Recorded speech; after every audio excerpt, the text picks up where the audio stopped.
उसका नाम तिलंग का मुरंडा है जी। एक चीनी वाली बनती है, एक जो है गुड़ की बनती है।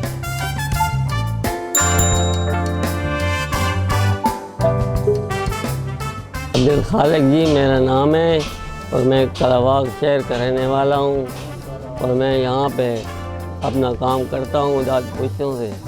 तकरीबन हो गए 40 साल हो गए हैं मुझे। ये बनाने का तरीका ये है, पहले गुड़ की चाश बनाते, फिर जो है ना इसको अपने मेयार के मुताबिक बनाना पड़ती है और ये मिलाकर तेल को और गुड़ को वो सब इकट्ठा करके थाल में डालते हैं, उसको बना देते हैं, ऊपर से चला देते हैं रूला।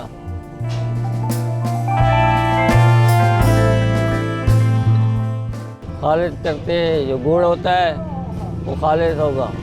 शाम इतनी होती है कि 1 किलो के साथ 1 किलो गुड़ होता है, उसमें तकरीबन आधा घंटा 20 मिनट लग जाते हैं जो बनाते हैं। 2 किस्म के होते हैं, एक सफ़ेद एक काले, बहुत पसंद करते हैं। ये हम देते हैं जी 600 रुपये किलो और कहीं भी नहीं बनती हमारे शहर के बगैर। और मशीनों वाली बनती है, कारखानों वाली, वो किसी काम की नहीं होती। जो बनाती है हम बनाते हैं, वो खालिस चीज़ बनाते हैं।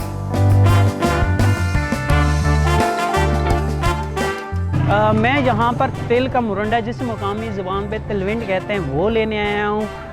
ये जो है सर्दियों की सौगात है। मेरे फ्रेंड्स हैं जो बैरून मुल्क जो है वो स्पेशली तौर पर मुझे ये जो है सौगात मंगवाते हैं